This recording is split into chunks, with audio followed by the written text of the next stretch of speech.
Alright, so we've covered most of the very basics, covered the concepts of looking at logs and making the initial changes. By now you should know where to go to find the answers, mostly in the guide.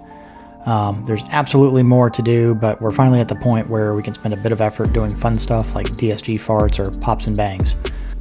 As always, we go ahead and start by saving a new file.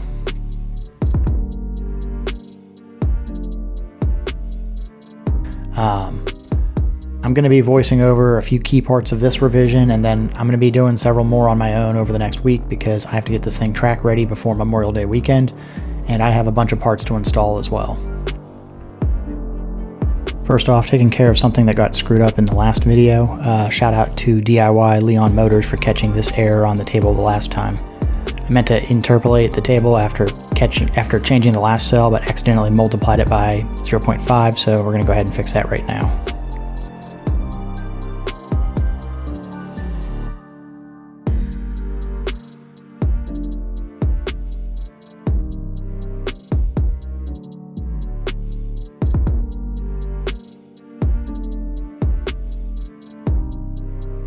I'm going to go ahead and open up MegaLogViewer.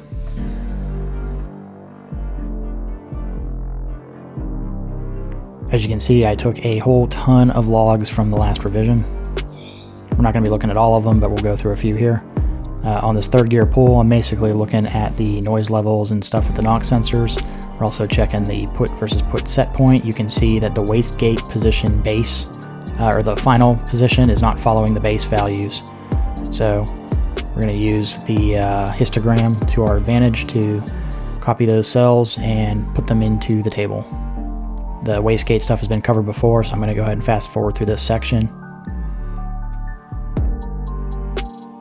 I'll go ahead and leave a link in the description for the wastegate tuning video where this was all covered before. Using MegaLogViewer makes it super quick and easy.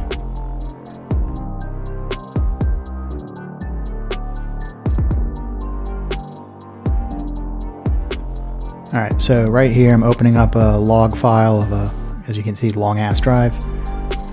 Verifying that the cat purge thing was taken care of, and taking a look at some spots where going on and then off throttle, and or like leaning into the throttle but not really hard. You can see that the Lambda is going down to like 0.95 or 0.91 or so. So that is working as we expected. It's no longer dipping down to like 0.80 or 0.84 or whatever it was before. This cat purge thing was covered in one of the last two videos.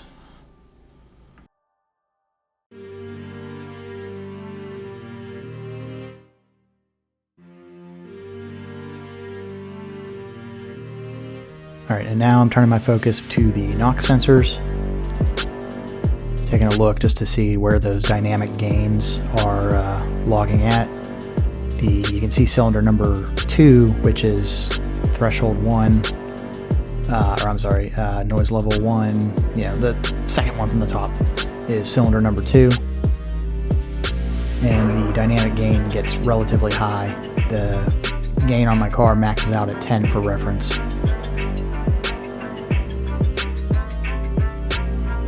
So right here I'm kind of getting averages over that entire long ass drive, and I notice like the gains go up and they all remain relatively high, even though there's never really much over 2,000 RPMs for a lot of it.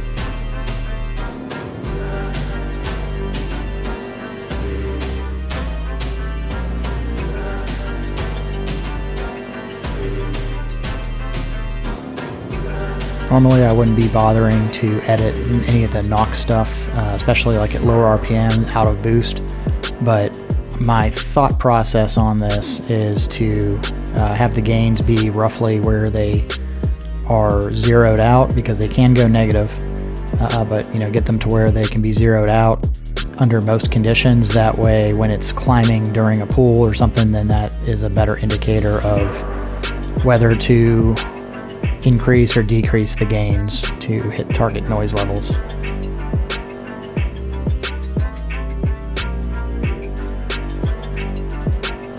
Just in case it bears repeating, I am not a tuner and none of this is advice on what you should or shouldn't do. This is what I'm doing with my car, and it's all a learning process.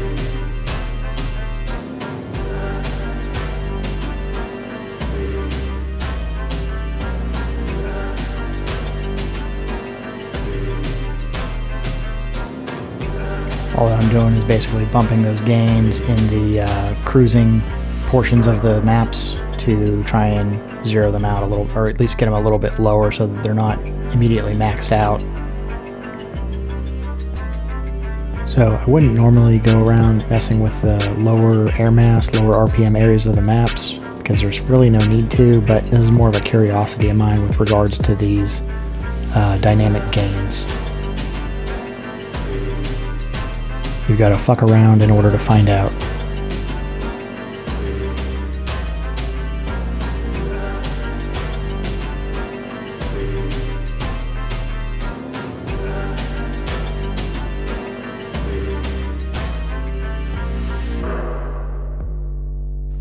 Alright, so now we're getting back to looking at the noise levels of the individual cylinders so we can tweak the gains there. We're going to go ahead and pull up that third gear pull again. And right here we're just looking at the noise levels just like we did in the knock sensor tuning video. I think that was the one before this one.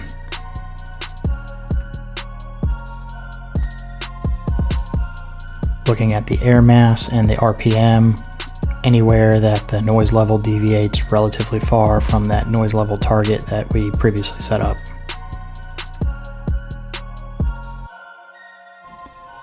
Going to speed this up some, but I'll leave a link in the description for the knock sensor video in case you need it.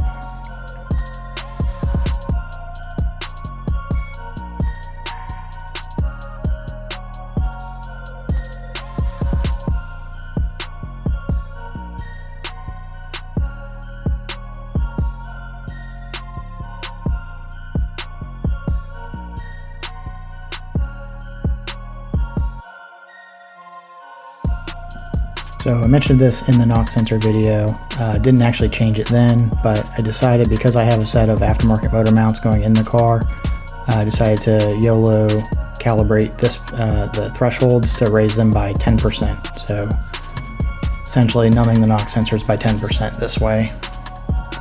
Doing this preemptively and yeah.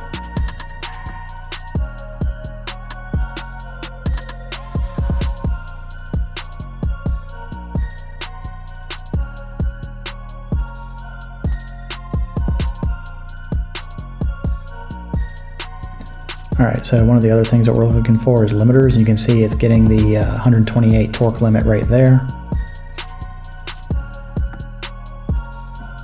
As a reminder, here's a snip from the user guide for the Siemens Tools group. If you have more than one of those limiters kicking in at once, you'll have the sum of those two limiters for reference. So that 128 corresponds to the max pressure ratio, so we're going to find the max PR table basically.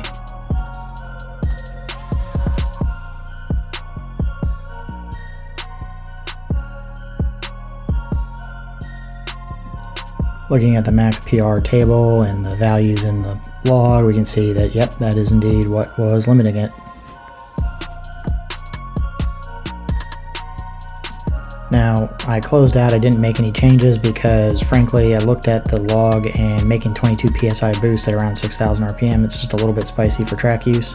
So instead of adjusting the max PR table, I'm going to go ahead and just lower the boost.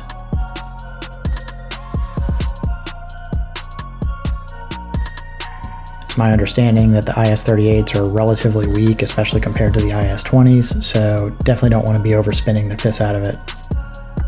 Just lowering the boost and blending everything in.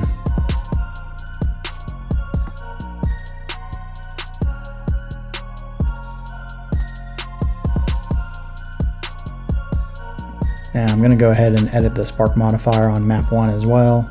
The timing itself is a little bit low overall. Normally most people say that you want to be going into positive timing around 4,000 RPM. This one's not really going in until about 4,700. So we're going to change that.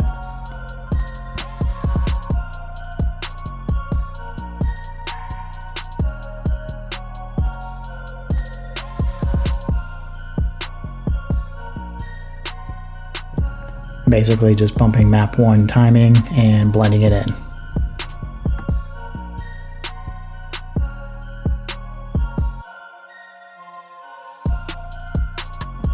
Something else I decided to revisit was the fueling targets. I decided to fatten up the Lambda down to about 0.80 or 0.81 as opposed to the 0.84 or 0.83 that I was previously commanding. So going back to some of the tables we've already done and just editing that, basically trying to make it a little bit safer on track. All of these fueling tables were covered before, so we're going to go ahead. I'll link the video in the description and fast forward through this stuff.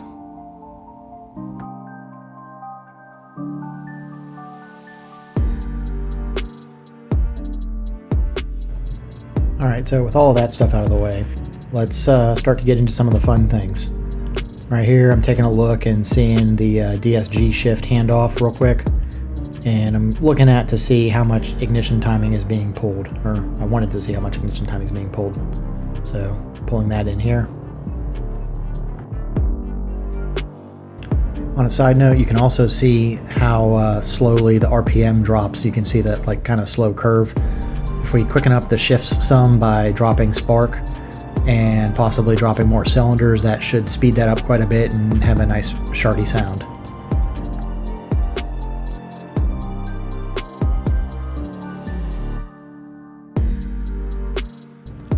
So at this point I'm going to tell you to go ahead and reference the guide. This is covered in the ECU Tuning Basics guide on the CMOS Tools Users Group Docs section. The min spark adder during gear shift tables are the primary ones we're going to be messing with. You don't really want to get super duper crazy if you have a cat, stock cat.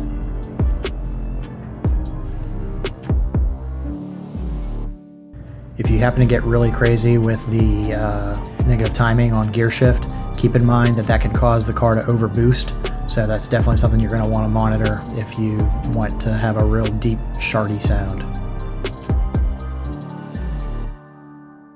When I was on the stock downpipe, I think that I tried up to like -20 or maybe -25 almost across the entire thing, and it really wasn't all that loud. A lot of that noise does come from putting a downpipe on the car, just FYI.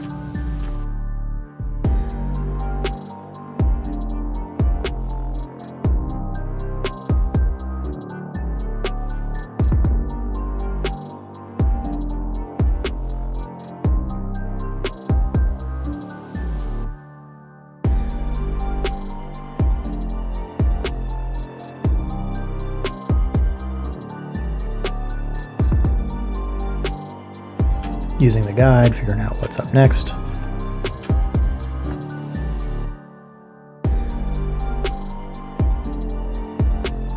Alright, next table to edit is the torque ratio during fuel cut for gear shift tables. You have one for both drive and sport mode. That number in the table corresponds to a number on the x-axis of the SCC pattern, depending on an efficiency table. On my stock table, that 1 corresponds to 0, which means there are 0 cylinders cut during gear shift by stock. I also noticed for some reason there are 2 0.65s on the x-axis, so went ahead and changed that in the process.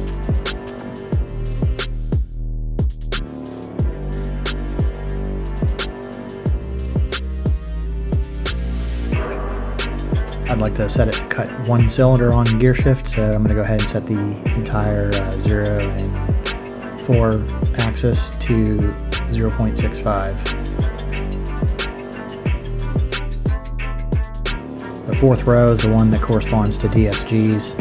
The others are for different types of transmissions. If you're unsure, you can just change every one of them. If you are missing that SCC pattern, SCC efficiency table, you might have to go into your all XDF to find that.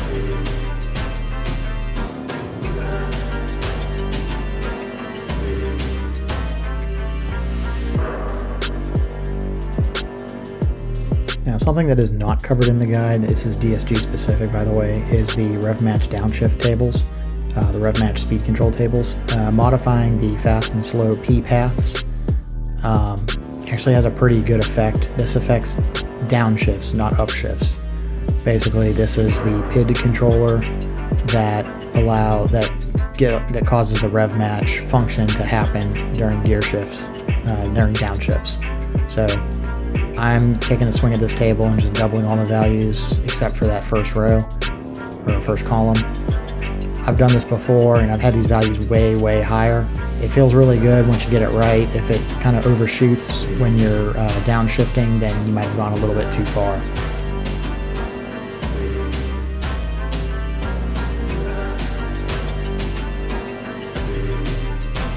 The y-axis is the RPM and the x-axis is the RPM difference from where it needs to be. Slow path involves using the throttle body, fast path involves increasing spark to speed up the gear shift. Next up, I'm going to fiddle a bit with the impulse combustion. You should follow the guide, which is all that I'm doing here. I'm just moving all of the inhibitors out of the way to allow it to enter impulse combustion mode.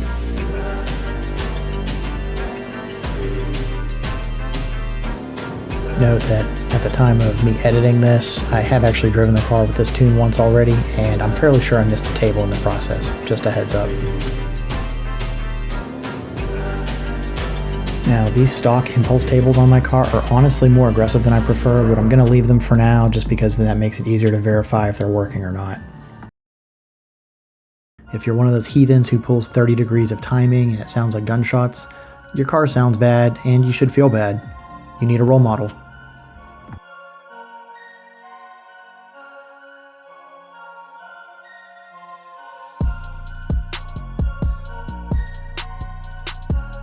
So where I think I went wrong doing this was the fact that I didn't edit all of the transmission tables.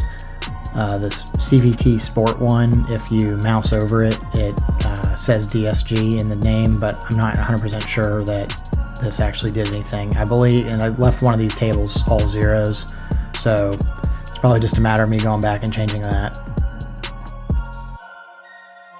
Don't make the same mistake as me, just change all of the transmissions and then you'll know that it's taken care of. These tables control how long the impulse combustion will last in a given gear at certain RPMs for reference. The timing is in milliseconds.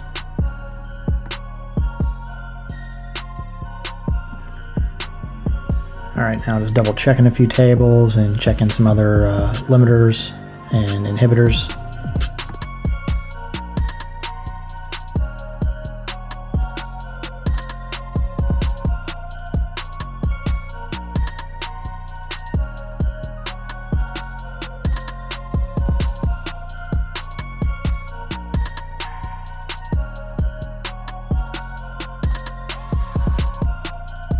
One of the tables I actually could not find, so I decided to try and go into the all XDF to try and find it. There's like 30,000 tables or so it takes quite a while to load.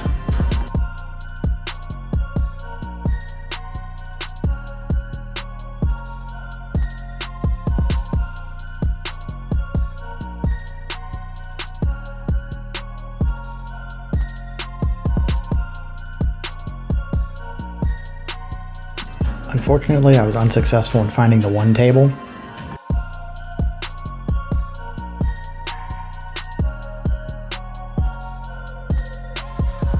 But I was able to find the other.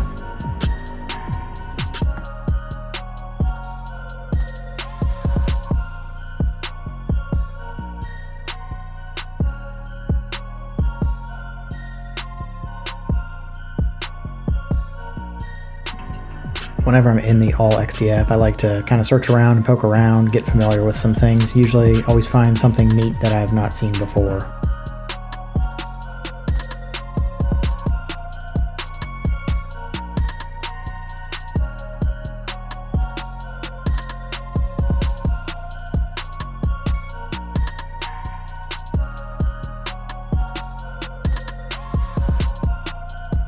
So at this point I did what my ADD usually does and ended up going back to one of the tables and started changing a few things more.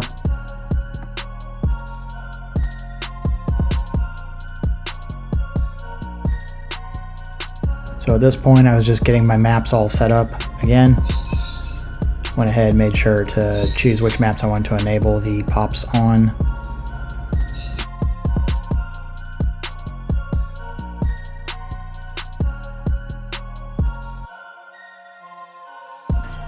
So what I'm doing here, I'm just going through all the maps. I'm making sure that everything's consistent with how I normally do it. As a reminder, my personal preference, I make maps 1 and 2 have higher boost. Map 2 has less timing though. Map 3 and 4 have lower boost, with map 3 having the same aggressive timing as map number 1. Maps number 2 and 4 have less timing, with map 4 having the least boost, and then 5 is my just lip home map.